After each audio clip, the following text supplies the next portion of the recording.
second half. Okay, so some things about quadratics. So last year you studied linear relations in Math 10C, right? They were degree 1 functions. So what does it mean to be degree 1? Remember? No? So a linear function was degree 1. Right? This was last year. Y equals mx plus b. Remember that? No. Uh-oh. Some of you, it was a while ago. Come on. You spent 3 units on linear functions. Y equals 2x plus 3, for example. Okay, why is that linear? Why is it degree 1? Anybody? Yes. Well, yeah, it's a straight line. It forms a straight line, so that's why it's linear. And looking at, I could just look at the equation and see that it's going to be a line based on the exponents on the variable. The exponents on the variable are 1. It's degree 1 because the highest power you see here is a 1 on the exponents, on the variables. The exponents on the variables. Do you actually really write the power of 1? No. Right? We don't need to. So we're going to learn about quadratics, which are degree 2 functions. So that means the highest power is going to be a power of 2. And that's going to be a quadratic. So if you look at this, the very first definition, it says a relation where the highest exponent of x is a 2. So that's where we have x squared. Y equals x, ax squared plus bx plus c. Notice that we have x squared. Okay? That's a quadratic. So some examples of quadratics. These are all examples of quadratics. Why are they quadratics? Yeah. Yes, the x is squared, okay? Another thing about quadratic functions is that all the exponents on the variables have to be whole numbers for it to fit in that definition as well. So if we look at these examples versus non-examples, what's wrong with this first example? Why is that not a quadratic? Yeah. The highest exponent is 3. We would actually call that, anyone want to take a guess? Yeah. It's actually cubic. Yeah, a cubic function. Because it's cubed. X is cubed. Yeah. Yeah, this one's x to the power 3. We just look at the exponent, not the coefficient. Oh, no. Yes, I can see how that's. So in math, we use quartic is power 4. And quad, yes, I know you're thinking quad is 4 wheels. But for us, it's, yeah, kind of backwards to your thinking. It is, in this case, yeah, it's 2. Power of 2. Yeah, kind of weird. What's wrong with this guy? Why is that actually not quadratic? It's a fraction. So this is actually a rational expression. So the x squared has to be on the numerator. It can't be on the denominator. It's a rational function. So if other way you could write this is you could write this as from Math 10C, to move something from the denominator to the numerator, the exponent becomes negative. So you could also write this function as y equals negative x to the power of negative 2. And that's not a whole number, right? That's an integer. What's wrong with this function here? Yeah, it's being square rooted. So that is actually a square root function or a radical function. No.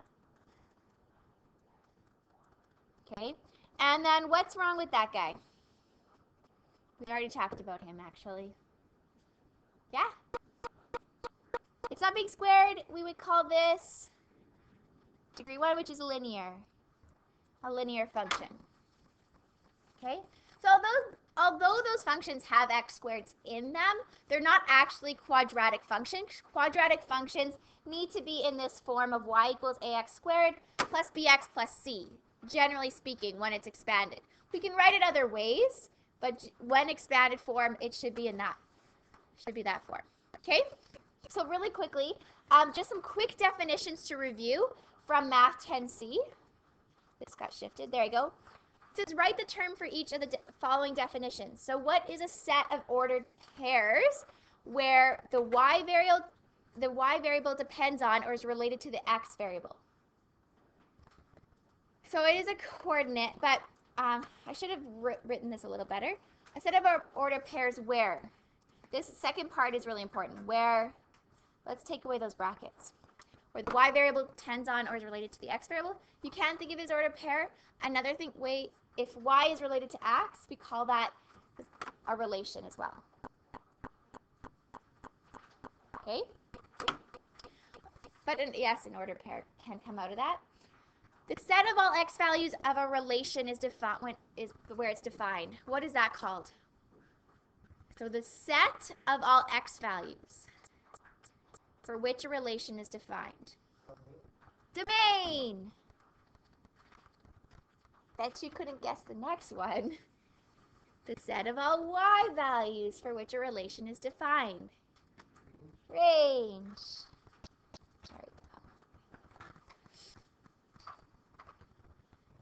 Okay, a rule that assigns each element in the domain to a single element in the range. Each x has only one y, and that's a grade 10 term. Function. You can't spell function without fun. Okay, a polynomial of degree 2. We also call this a parabola. Degree 2. Quadratic. Okay, quadratics can also be called parabolas.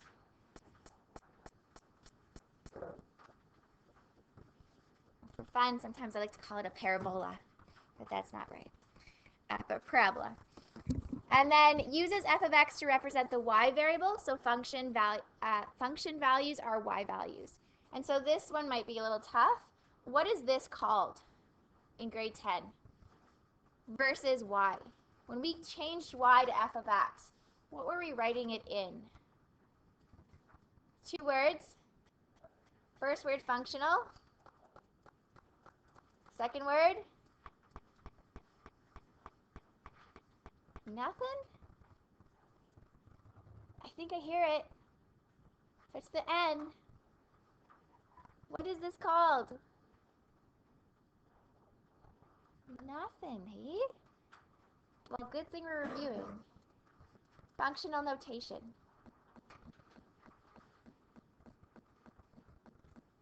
Functional notation. So that's just writing it in functional notation.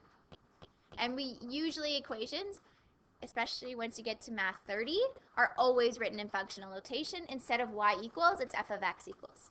Okay? All right, some other terms that are going to come up. And this is more just like you have a glossary of terms to look back on. So vertex form probably means nothing to you right now. Axis of symmetry. There's a whole bunch of things that you, minimum value, maximum value, x-intercepts. So we're going to come back, like, we'll review. This is just so you have a glossary of terms when you're studying. Okay, so a lot of them probably don't mean too much to you right now. Really quickly before you turn the page, x-intercepts. When you have a quadratic, which is the shape like this, that's a parabola, something like that. It can open up or it can open down. X-intercepts, you can either have 0 x-intercepts, so it does not cross the x-axis. You can also have just 1 x-intercept or 2 x-intercepts. 2 places where it crosses the x-axis. So 0, 1, or 2. Okay? So x-intercepts. Linear always had 1 no matter what, except for horizontal lines. But all other lines, if it wasn't horizontal, had 1 x-intercept, whether it be vertical or just y equals mx plus b general equation. Okay? All right, let's turn the page now.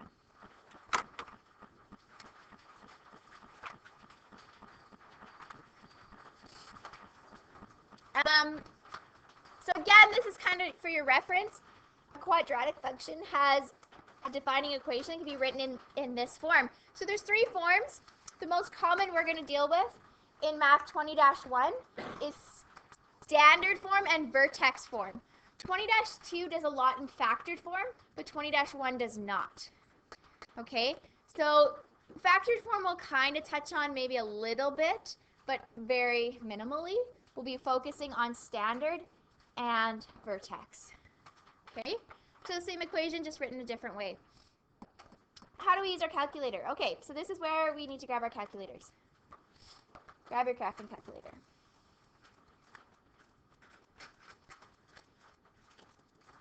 All right, so let's graph this equation. We go to y equals. This should not be, it's so nice teaching graphing to students who've seen it before. And it's not the first time, right? Because then everyone's like, where's that button? Don't have to deal with that. Negative 2x squared plus 12x plus 23. We might have to change our windows. Okay? So let's see what this looks like. So once you plug that in, push graph. And we need to change our windows. Okay? Specifically, what do we need to do? Go higher or lower? What do you think?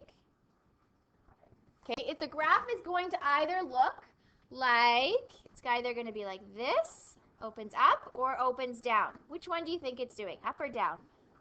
Down in this case. So if we really want to see this point here, if it's opening down, and we call that the vertex. That's the vertex, that point right there. We want to see the vertex. So do we need to go up or down? Up. Okay, so we need to go up. So we're going to go to our windows and manually do that. So windows, if I need to go up, I need y. I want to change the y max. So go to y max, and we don't need to go too much. Okay, let's try 20 and see how that does, how that works for us. Okay, try 20 for your y max. Push graph. Nope, not high enough. What do you want to try now? 30? 50? Okay, 40. I do 40. You think 50? I'll try 40. 50 works. Oh, you're right. It has to be 50. Okay. So you could do 45 probably, or 50. Let's do 50. Okay, so there's our graph. So I'm just going to write out the scale we used. You might want to change your window settings. I mean, you might want to change the scale for y. So it's trying to fit in literally 50, 60 little dashes in there, right, on the vertical. If you wanted to change that, you could also go to your windows and change your y scale to go up instead of by 1 tick, to go up by every 5. So a scale of 5. And that would make this, like, do you see what I mean by that? You're not trying to put in 60 little ticks there on the y-axis. Okay, so our scale here, I'm going to write this down. I don't know if you remember this. If I was writing window settings, I would write this as x, little colon, then my minimum. So minimum was negative 10, maximum 10, and scale. So this was the x min, the max, and the scale. And y, we went from negative 10 to what? 50, scale of 5. Okay, so that's how we write window settings.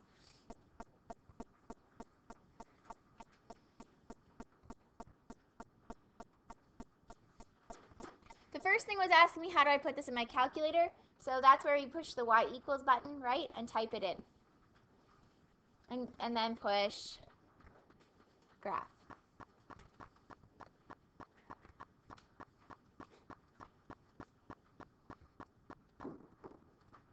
Plus 23, and then we push the graph button. Okay, but that's, I don't know if you really need to write that down, right? Let's move this over. Okay, did everyone get the scales down?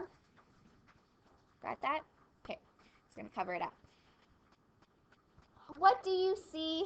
How do we see the whole graph? So that's changing our windows. We did that. So we, if you want to reset your windows, by the way, how do we reset the windows? Does anyone remember? I don't want to right now. Anyone remember how you do that? Second zoom?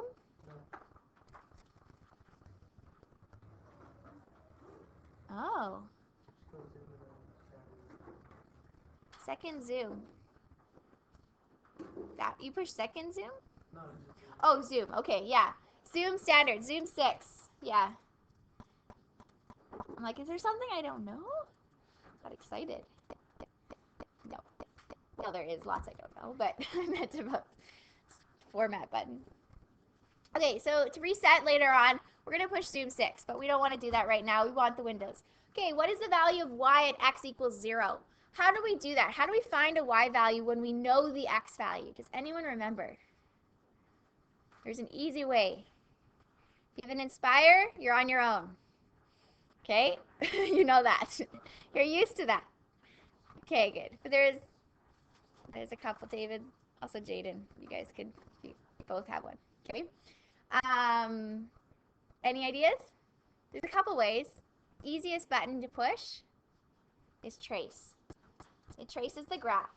And so trace, and then we actually just have to just put your x value in. So trace, in this case, 0, enter, whatever x is. So trace 0, enter, gives me y is 23. Agreed? 0 and 23. Okay. So another way you could have done that is if you go to second trace, the calculate menu, number 1 value. But that's way more work. So that's putting in an x value. It's so much easier, just push trace, put in your x that you want, enter. If I want when x is 2, trace 2, enter. Done. Okay? A lot easier. What is the value of x at y equals 0? Okay, this is a little tougher. Y equals 0, what do we call that? The value of x when y is 0. That's the x-intercept. And to find the x-intercept, it's a little bit trickier. Okay? There are two ways. The main way, which we're going to use, I'm just going to show you the one I'm going to use all the time. The easiest way is to push second trace. So we want to go to calculate. Does anyone know which one we're going to use? 0. So number 2 is 0. So a 0 is another name for an x-intercept. Okay? A 0 is an x-intercept. Value of x when y is 0. Now the thing about zeros is you have to do left bound, enter, right bound, enter. So it's going to give you left bound, then you have to push enter, then right bound, then enter, and then you could just push enter again. It's just looking for a guess, and then enter again. So let me show you what I mean by that. So obviously I can only find one x-intercept at a time. So left bound, I'm going to start with the x-intercept on the left-hand side. So this x-intercept. So what we need to do is we need to go on the left side of that x-intercept.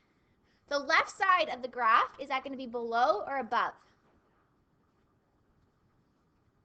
I guess you, okay, like so the left side, right? This would be the left. Would you agree that's left of the x-intercept? Okay, enter. It should give you a little arrow at the top, no matter what version you have. It might not have the line, but it will give you this little arrow. So what you're telling your calculator is, I want you to find the x-intercept between these 2 points. So now we have to, it says right bound question mark. So we have to scroll to the right side of the x-intercept and push enter. So now it's saying you should have 2 arrows no matter what version you have. You might not have a line, but it's telling your graph, can you find the x-intercept between these 2 points that I pushed enter at? And so you could just push enter again at this point. You don't have to guess. You don't have to go and say, oh, it's approximately here. You could just push enter once you have your left bound and right bound done. Okay? And so our first x-intercept is negative 1.53. negative 1.53, approximately in 0. And the other one, let's find the other one. So again, we have to go do this all over again. Second trace, number 2. This is the worst part of having the computer version, is I can't just hold my arrow like you can. I have to keep tapping it. Oh, I can on this version. Yay! Okay, never mind, I lied. Just updated it.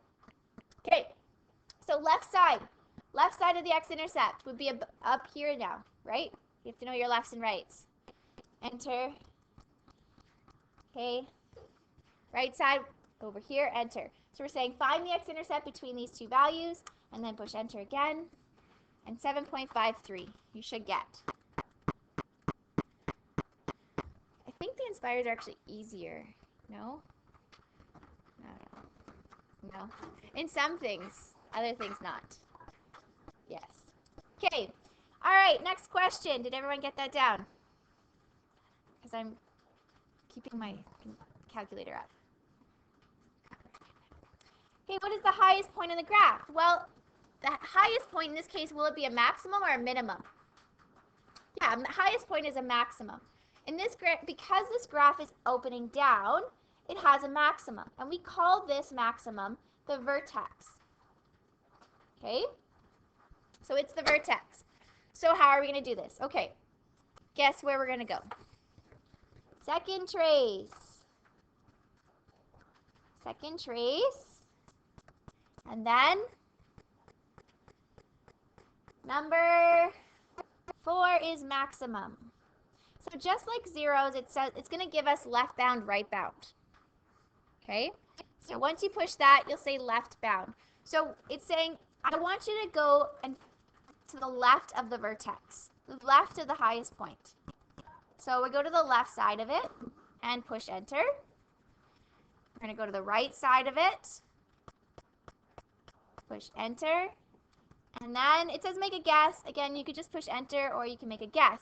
So really what we're telling the calculator to do is say between these 2 points, find the highest point. Okay? Because some graphs have multiple, what we call local maximums or local minimums. Not in a quadratic, obviously, but you can have a graph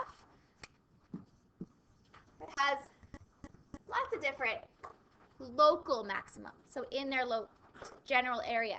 Okay, so you might want this point, or you might want this point, or you might want this point. You're telling the CAFE calculator where do you want the highest point. So between these two values, find me the maximum. Okay, the maximum is always referring to the y value. Always, always, always the highest point. If they ask for the maximum. Okay, so what is this? In this case, it says a point. So let's give the coordinate. What is the highest point? So 3 points, do you get 3.0 approximately? And 41? Okay, yeah. Okay, so this one, how do you find the minimum? Well, does this graph have a lowest point?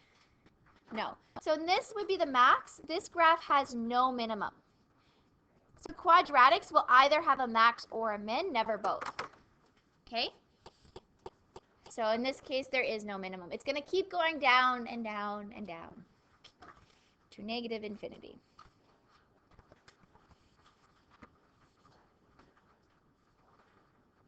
Okay. Just going to y equals, and let's go to y2, 3x plus 6. Okay? And push graph. It says, where do the two graphs meet? So what are they really looking for? What do we call that? Intersection point. So we want the intersection. How do we find the intersection? Second, this is what we did in grade 10. Second, trace 5. Now, in grade 10, we only had two linear equations, so they only intersected either 0, 1, or infinite times, usually 1. Quadratic and a linear are going to intersect how many times? Could be 2, could be 1, could be 0. Never infinite. There's no way to make these two lines the same. One's a quadratic. Yeah? Because if it was higher up, right, it could not intersect. It's possible. And it could also be what we call a tangent, so intersecting only once, or it could go twice. Those are the 3 options. So let's find the first one. Second trace. The nice thing about the intersection, second trace 5. All you have to do is get close to it. Now I'm closer to the one on left. I don't have to keep going. I could just push enter 3 times. 1, 2, 3. You don't actually have to be right there. Intersection, there it is. The first one, negative 1.43 and 1.7.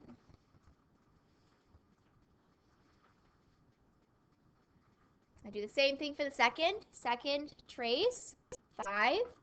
I just have to get closer to that one than I was to this first one. So you don't have to go all the way. You just go generally close to it.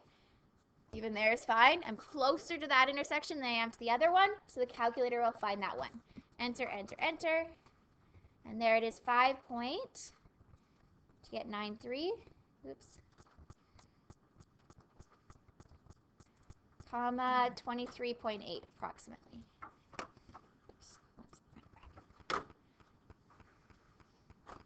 All right, so that's the graphing calculator stuff. Now we get into transformations.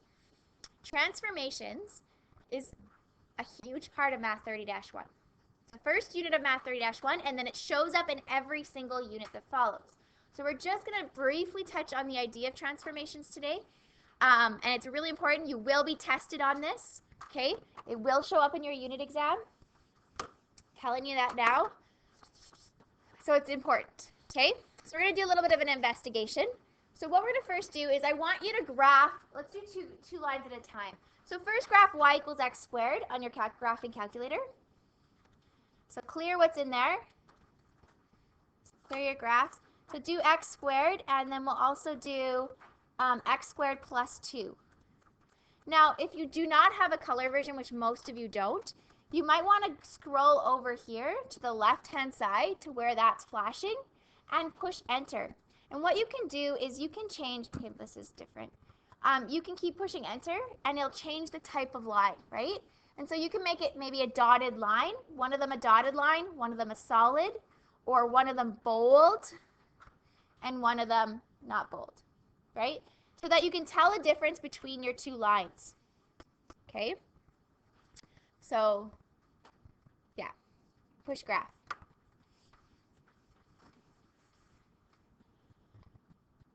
Oh, let's reset our windows. How do I do that? Because right now it's really hard to see too much of a difference. Zoom 6. So everybody go zoom 6. Let's reset it to match the graph that you have in front of you. So there's the x squared, and then this is going to be the x squared plus 2. So we want to talk about, what do you notice? What do you notice about that graph? Yeah.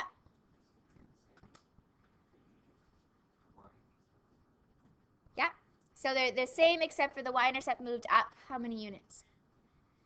2. We also call that, in this case, the y-intercept is also called the new term that I called it today.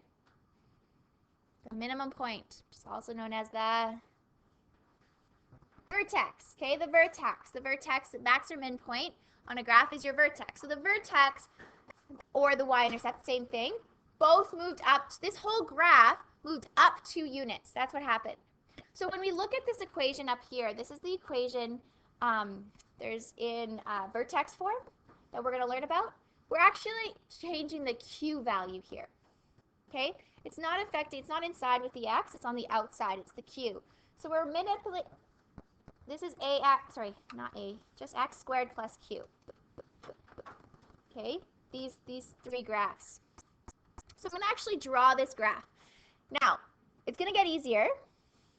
Okay, notice the shape of the x squared. So if you look at the table of values of the x squared, I'm going to go second graph. Okay, so looking at this first 2, the x squared. Notice this chart. You've seen this chart before. grade 10 possibly, when you did converting mixed to entire radicals and entire to mixed. That's your perfect square chart, right? Notice that? When x was 1, y is 1. When x is 2, y is 4, because we're squaring the x. When x is 3, it's 9. 4 is 16. Those are perfect squares, because the equation is y equals x squared. Okay? So notice the points here on this graph. 1 squared is 1. 1 over, 1 up. Because 1 squared is 1. 2 over was 4 up, because 2 squared is 4. What happens when you square a negative? It's positive. So negative 1 squared, if I look up here, negative 1 squared is positive 1. Negative 2 squared is positive 4. Okay? So this graph that we're doing, the second one, y equals x squared plus 2, it's going to have the same shape or the same pattern, but now everything is 2 units up. So the point, I'm going to use red, that was 0, 0, is now at 0, 2, because it moved 2 units up. The point that was at 1, 1 is now at 1 and 3. We're moving this graph 2 units up. Everything, the x value stays the same, the y is increasing by 2. Okay? This one that was 2 and 4 becomes 2 and, you can see it, 2 and 4 right here becomes 2 and 6. Red, 2 and 6, so 2 units up. But notice it still keeps the same shape. We're still going, if you start at the vertex, 1 over, 1 up. 1 squared is 1. 2 over, 4 up. 2 squared is 4. Because this graph, A affects the shape of the graph. The A value is still 1 in all of these. We're not changing the shape of this graph, we're just moving it 2 units up. So we call that a horizontal, sorry, not horizontal. Why? We're going up. Is that vertical? Vertical translation. So it's called a vertical translation. Okay, so we notice that the graph is shifting up and down. Well, in this, so far, the graph shifts up, right?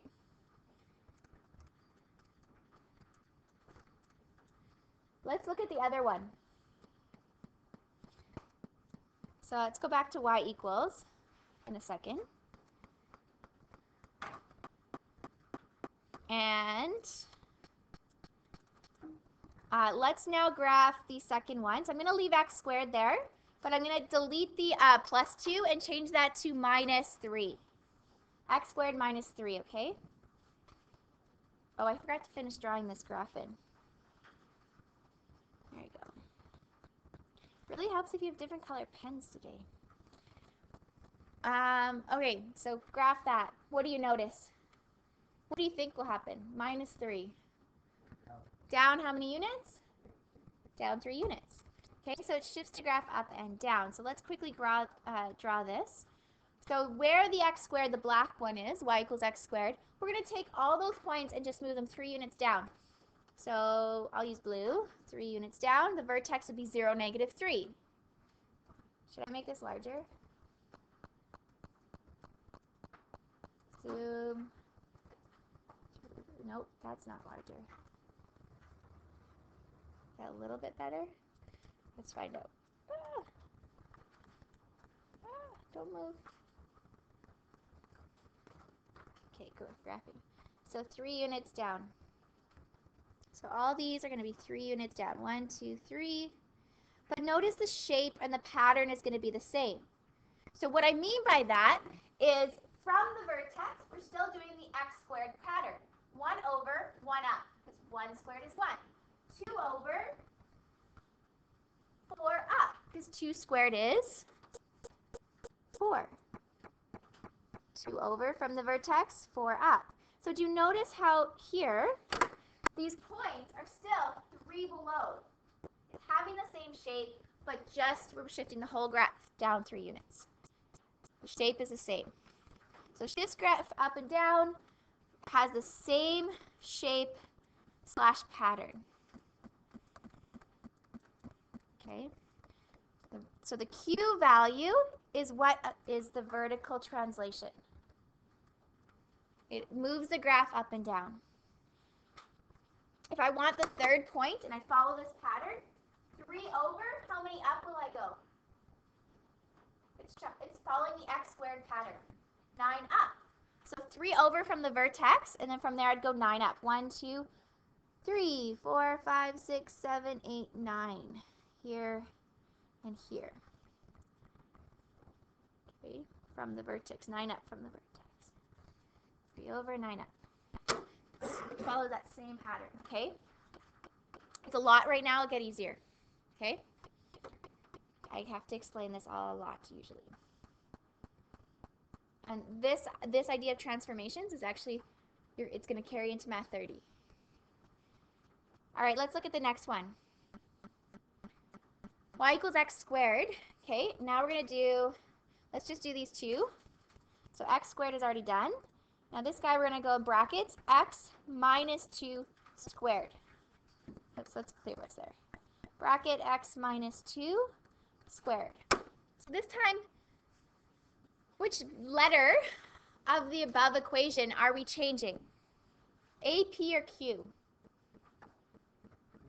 P. Yeah, we're actually working with the P variable. So it's y equals x minus P squared. Okay, so we're looking at how is this affecting, what does the P do to the graph when we change the P value? So, what does it do? Moved it. What direction? Right. Is that what you expected? No. Not really, right? Because of the minus sign. But notice the minus sign's in the formula. Okay? The formula is y is equal to a x minus p squared plus q. That's the formula that's on the top of your notes. Okay? So if the formula is like that, there's a minus sign, x minus p. In this case here, what's my p value? Positive or negative 2? Positive 2. Because you're minusing the positive 2. The formula already has the minus. So that if you have x minus 2, p is 2. Okay? Because it has the minus already in it. So the p value is 2. So with the x, it's a little bit backwards when you look at it. That went 2 to the right. Right? That was 2 to the right. Did the shape change? No. So the graph shifted. In this case, let's quickly draw this. The whole graph is going to shift 2 to the right. So these points, it's going to have the same shape. We're just moving it to the right, or I guess to the left. So in this case, right. So once you have your vertex, we can actually just use the general shape and pattern of x squared to get the other points. 1 to the left is how many up? 1 squared is 1 up. Good. 2 to the left, or sorry, left, that's right. No, my left's right. So 1 to the left, 1 to the right, they're both 1 up. Because 1 squared is 1, negative 1 squared is 1. 2 to the right, 2 squared is 4. So we're going to go 1, 2, 3, 4 units up from the vertex. 1, 2, so the y-intercept is going to be at 4. And if you look at your graph, it is at 4. So we'll just do a rough sketch from there. Do you see how all of these points, we move 2, so this point here, move 2 to the right. This point here, went 2 to the right. This whole graph shifted 2 to the right. That's what happened. We kept the same pattern, we just moved all the y values 2 to the right. The pattern's the same, just graph has moved over. Okay, let's do one more. Let's do this guy. Plus 3 instead. So if the minus 2 moved it right, plus 3 is going to move it left. And you're right. And the reason why that is, if the formula is usually a minus sign, the p value is actually a negative 3. Okay, so if we're comparing it to x minus p, do you see here that if you subtract a negative, that's what turns it into a plus? That's how we get plus 3, is if you subtract negative 3. Right? In math, subtracting a negative turns into a plus. And so the p-value here is actually negative 3. It's the opposite sign. All right? You know, this is a lot for one day for a Friday or Friday morning. So we're moving actually 3 to the left. The p-value is actually a negative value. So let's graph this guy. We're going to move everything 3 to the left. So you could take your just points from the x squared graph and go 3 to the left. 1, 2, 3.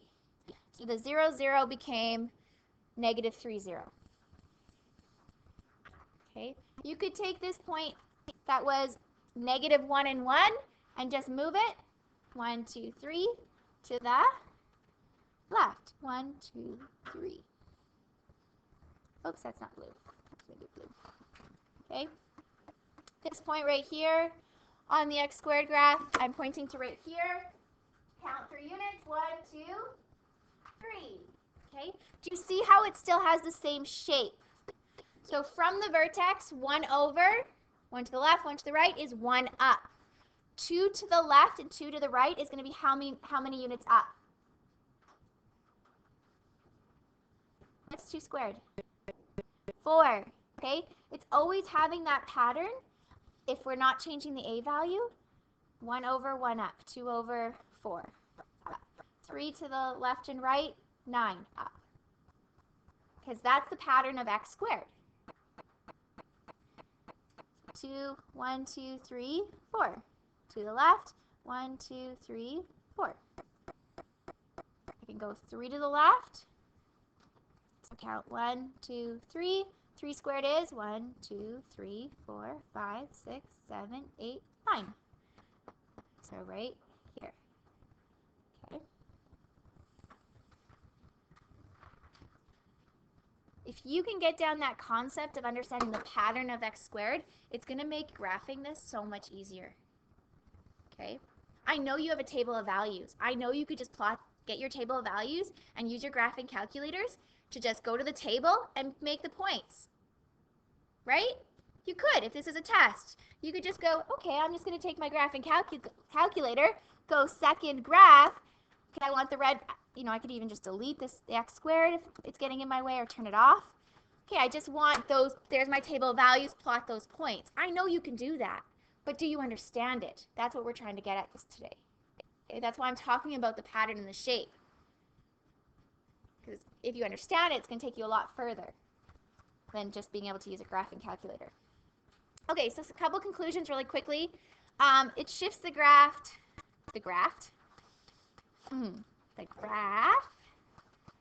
left and right, p-value. The shape and the pattern, what happened to that? Same. If you want to take a wild guess what we call this transformation. If we're moving left and right, what is that? Horizontal translation. You can also call it a shift. I'll write that in brackets. Okay, a horizontal translation or a horizontal shift. Same thing. Moving it left and right. And that is a huge term in Math 30.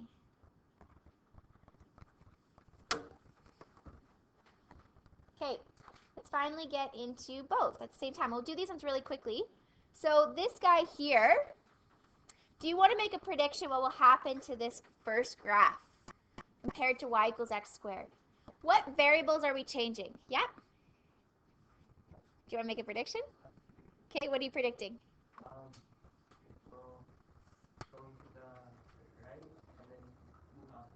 So right, how many units? 2, and then up 3, you're correct. Okay, because we're changing the p and the q value. P left and right, q up and down. So because, right opposite sign for p, because it's x minus p, the p is actually a 2. We're going to go right 2 and 3 up. 1, 2, 1, 2, 3. Do you want to check that on your graphing calculators? No? Or you believe us? Or you believe EJ? Okay, you should. X minus 3, right? 2. X minus 2 squared. Bracket squared plus 3. Graph it. And you might want to still have y equals x squared there, because you can compare them. So maybe I will have y equals x squared here, so that you can just compare the two. Okay, so it did move 2 units to the right and 3 units up. Be careful at your calculator, remember, because it's horizontally stretched. We're graphing negative 10 to 10 on both x and y, but your window is not a square. So that's why it doesn't, right? Your scale looks funny a little bit. Okay, so once you know your vertex, we can actually just, are we changing the shape of this graph? The shape. Or are we just moving it? Just moving it. We're not changing the a value. We haven't done anything with the a value yet. Okay, so we're not, it has the same shape, the same pattern. We're just moving it left and right and up and down. So once we have the vertex, we can follow that same pattern of x squared. So as if you can almost pretend that your y-axis is here and your x-axis is here and graph the x squared graph. It's really what you're kind of pretending. You're pretending that, okay, let's pretend y is here and x is here. Okay, well, if this was x squared, I'd have, 1 squared is 1, negative 1 squared is 1. 1 over 1 up. 2 squared is 4. 2 over 4 up. Negative 2 squared is 4. Now, I'm going to move that away now. But that's what we're doing. It has that same pattern. It's almost like you could pretend the x and y axis is at your vertex, and we just graph x squared there. Okay, that pattern. And there's our graph. Same shape, we're just moving it. So really quickly, what's going on with this? Make a prediction for the second guy. What direction? Is it left or right? First of all. Left, how many units? 1, and then down 4. Left 1, down 4. So we would say, if I wanted to write this properly, I would actually say horizontal translation 1 to the left. Vertical translation 4 down is how I'd properly write it out in words. Okay? So let's do that. We take our vertex, start at your vertex, and let's move 1 to the left and 4 down. So your new vertex should be at negative 1 and negative 4. Got it?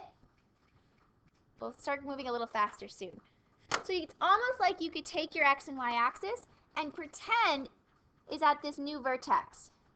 Because we're not changing the a value or the shape, we can think of it the same pattern.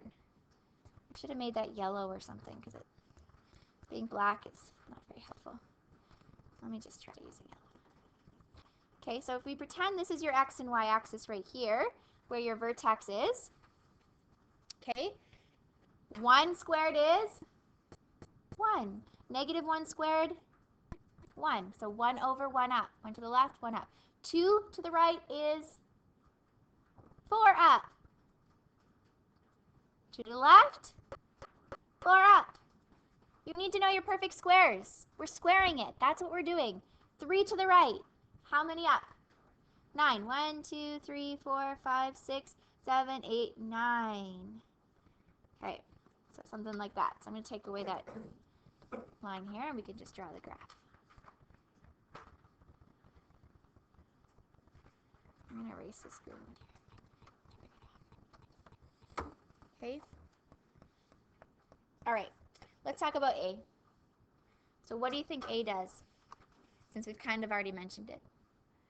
No? Let's graph it. See. So let's start with, so clear what you have here. X squared is your first one, and let's just do the second one as, just do the first two. X squared versus 2x squared. Okay. getting narrower or wider? So there's x squared, and there's our new graph. That's 2x squared. Narrower. So the graph is getting narrower. Okay, so we actually call that a vertical stretch. A vertical stretch. We're stretching it, it's like we're taking the graph and we're pulling it, and it's becoming narrower because we're stretching it. It's a vertical stretch. Let's scroll up for 1 second. Okay, vertical stretch.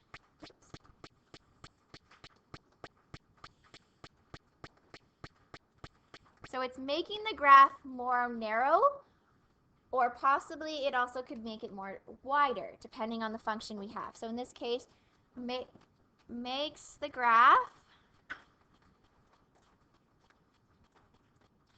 narrower or wider. So in this case, is it changing the shape and pattern? It's going to change the shape of the graph. Is the shape different? Yes. So it changes the shape, and therefore it changes the pattern. Okay? We're vertically stretching means that all our y values are going to be, in this case, doubled. All our y values are doubled. So let's look at your table of values. Go second graph, and we're going to plot the second one, because I already have y equals x squared. So the y1 is your y values for the x squared graph. The y2 are the y values for the 2x squared. What do you notice between the y1 and the y2? They're all double. Okay? It's doubling the y values. So we would call this very first graph. Oh, that's not what I wanted. Move calculator. Okay, I'll minimize you. We would call this first one a vertical stretch by a factor of 2.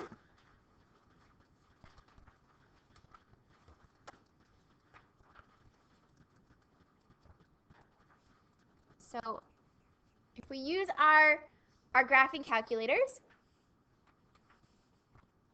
in a second, I'll let you write that down, a vertical stretch by a factor of 2. So all our y values are being doubled. So that vertex of 0, 0, what do you notice about that? When you double 0, it's still 0. So the vertex, we're not moving it left and right. We're not changing P and Q. Vertex is in the same spot. Okay? When we go 1 over, so 1 squared, when x was 1, y is now going to be 2 up. Yeah, it's going to be 2. It's doubling the y value.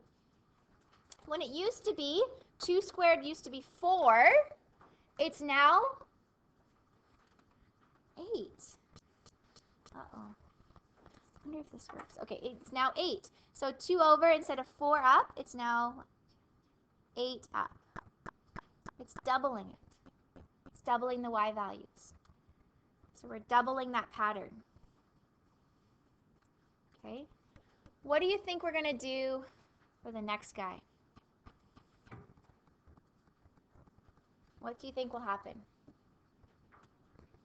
A vertical stretch by a factor of 3. By 3. By a factor of 3. That's how you write it. A factor of 3. And so our y values will triples the y values. Okay, in that pattern. So when you have 0, 0, so let's make this graph, this second graph, green. I'm going to make it green. Okay, when you have 0, when you triple 0, the y value of 0, still 0. Okay, 1 over is now going to be how many up? Instead of 1 up, 3 up times 3. 2 over, 2 squared is usually 4 up, is now going to be up how many? 12. It's actually going to be up here. Somewhere up here. 12 up. Okay, so 2 squared is 4 times 3 is 12. That's what we're doing. Oh, this was here, 3. Okay, so it's making it wider. The last one, 1/2. What do you think will happen with that guy? It's going to get wider. So really quickly, this would be a vertical stretch by a factor of 1/2. So it's going to be wider because our y values are going to be half the amount. So grab your graphing calculators. Make it purple. And go and plot y equals, and change your y2 to 0.5 or 1/2 x squared. Okay? 1/2 or 0.5 x squared. Graph that. So here's x squared. Here's 1/2 x squared. Okay, do you see how it's the red one's wider? If you go to your table of values, you can look at your table of values. They're half the amount. 2 squared instead of 4, it now goes up only 2. -1 squared is 1. It's now going to only be a half. It's half the amount of the x squared graph. Okay, so we can plot these points. -2 is only 2 now instead of 4. 0, 0. -2 is 2. +2 is 2. Positive, let's do 4. 4 squared is usually what? What's 4 squared? 16 is going to become, instead of 4 and 16, it's become 4 and? What's half of 16? 8. Okay, right there. So 1, 2, 3, 4, and 8 is right here. 8. Okay. So there's this graph here. That's perfect. I'm going to make it wider. All right, turn the page. We're basically nearing the end here. I know this is a long one.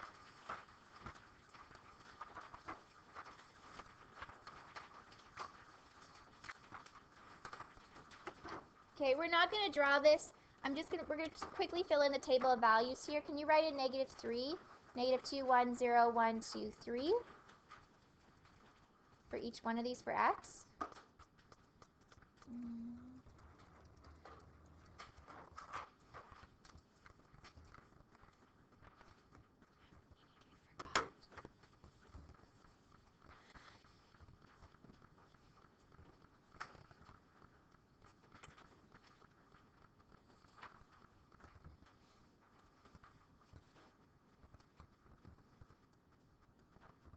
Okay, so here, the very first one, y equals x squared.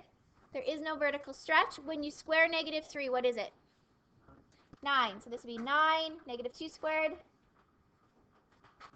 4, 1, -1 squared, 1, 0 squared, 0, 1, 4, 9. Okay? Without using your graphing calculators or plugging this in, what's my new y? If we compare these two charts, because of this 2, what's my y value going to be 8 now? 18, good. Then 8, then 2, and 0, 2, 8, 18. We're doubling. Okay? Third chart, without using our graphing calculators or anything. 27, it's times 3. This first chart times 3. So next would be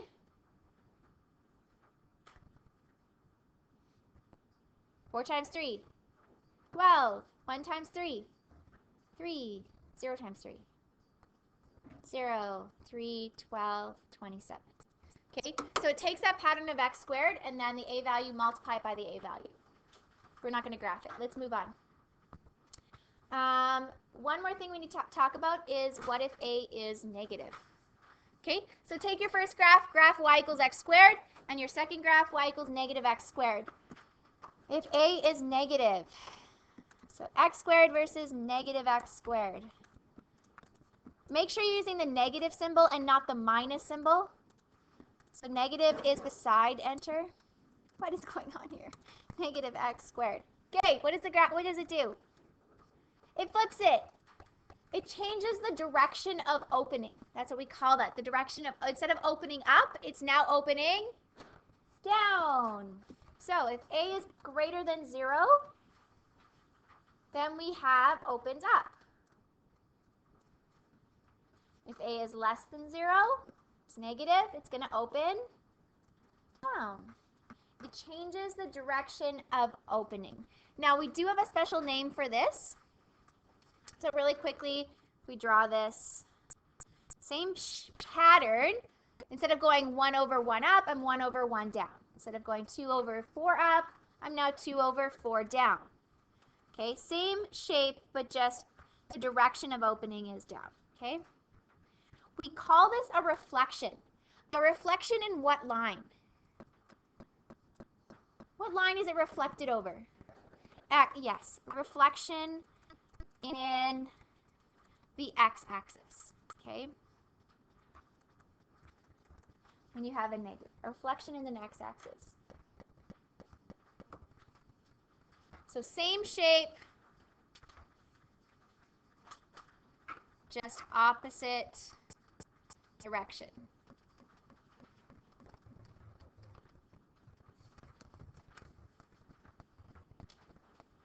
Okay, we're going to skip the very next one. And I'm just going to get you to write something on the very bottom.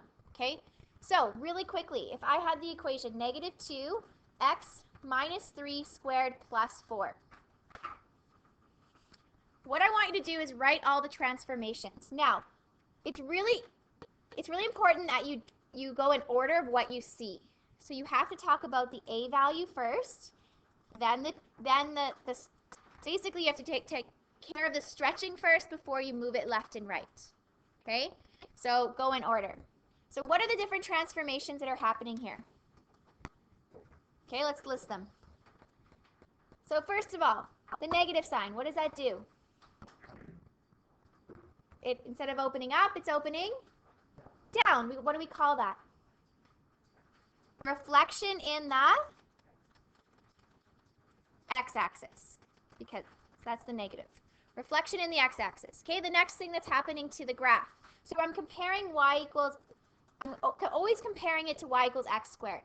So compared to y equals x squared, it's reflected in the x-axis. What else is happening compared to y equals x squared? What's the 2 doing? What do we call the 2? The a value there. What does that do to the graph? Look at your a value notes. What do we call that?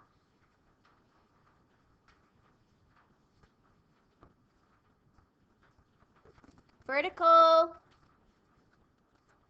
stretch by a factor of 2. Good. Okay. The P, is this graph moving left or right? Right. Okay, so we would say, is that vertical or horizontal? Horizontal. Horizontal what? Translation. 3 units to the right. Okay, and last, the 4. What does the 4 do? Okay, up. So we call that vertical translation, 4 units up. Okay, star this. Expect to have to do that on your quiz and unit exam.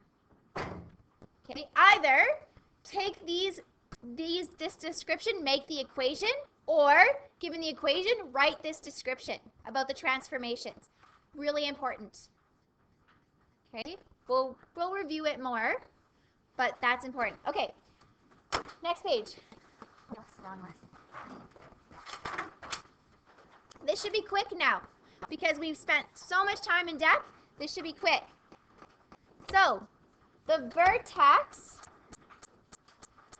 is always at P and Q. P comma Q. Because that's what we took the vertex and moved it left and right and up and down to, right? So the vertex is always P comma Q. So in this case, this equation here, what's my vertex? 3 comma 4, because we went 3 to the right, 4 up. Good. Direction of opening. Is it going to be up or down? We're looking at up. It's positive. Positive a value. Axis of symmetry. Okay, so the axis of symmetry is x equal to p. It's the line that cuts the graph in half. So it's always x equal to p. What's your p value here? 3. So the axis of symmetry is at x equals 3. The vertical line of x equals 3 cuts the graph in half. We'll draw it in a second, okay? Y-intercept? No. Don't be fooled. Setting x to 0. Okay, so in this form, it's not 4. In standard form, it is the last number, but in this form, it's not. If I set x to 0, it becomes 2 times 0 minus 3 squared plus 4. What does that give you? Negative 3 squared is 9. 9 times 2 is 18. 18 plus 4.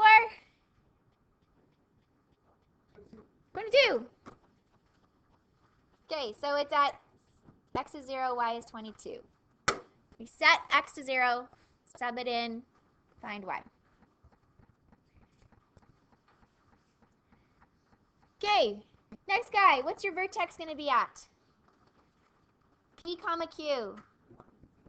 Okay, 1 or negative 1? Negative 1. It's the opposite sign for the P, right? Because the formula has minus in it, so we're actually minusing negative 1. Negative 1 and 2, up or down? Down. It's negative a value. So opening down. Axis of symmetry would be x equal to negative 1, the p value. The vertical line x equals negative 1. And the y-intercept. Okay, plugging x as 0. 1 squared is 1 times negative 3 is negative 3. Negative 3 plus 2. Negative 1. So it would be x is 0, y is negative 1.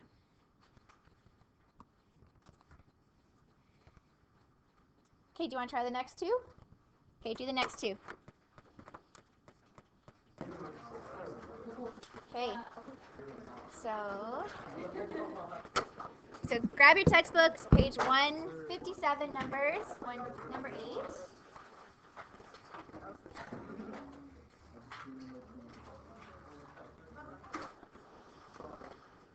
Okay, so number 8 is actually on 158, page 158, number 8. So the 4 graphs for number 8, what I'm looking for is, in your homework it says, in the very front of the notes package, to find all the features of the graph. So you're not actually, it says determine the quadratic function in vertex form. Ignore that. Ignore the instructions. What I want you to do is find all these things for the graph that you see. Okay? So let's look at the very first example that should be in front of you. Okay? Page 158, number 8. Okay, the very first graph, so 8a. What's the vertex? Looking at this graph. Negative 3 and negative 4. Good, just by looking at the graph. What's the direction? Up or down? Up. Okay. What is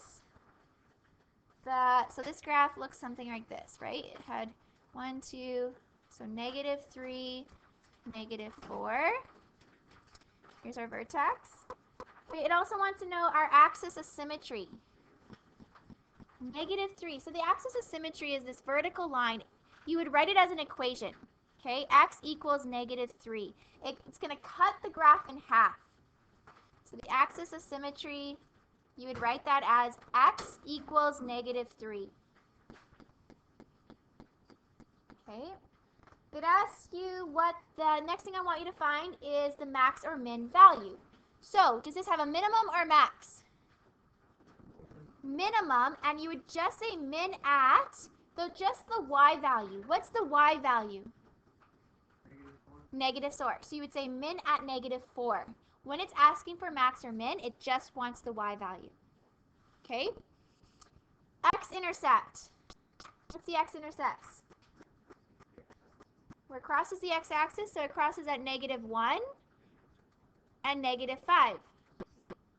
Good. So negative 1, 0, and negative 5 and 0. Y-intercept. Where does it cross the y-axis? think it's 5. Don't be fooled. It's 0, 5. Okay. And last thing is the domain and range. So the domain of this graph, so this looks something like this. The domain of any quadratic would be, is it going to touch every x value eventually? Will it keep moving left and right? Yes. So you would write that as x is an element of the reals. The range is what? Does it touch all y values? No, it starts where? -4 and then moves up. So we write y is greater than or equal to -4. Okay, that would be your range. That's what you need to do for each of for 8, okay? You probably want to pack up now. You're probably fried. Tomorrow's lesson will be shorter.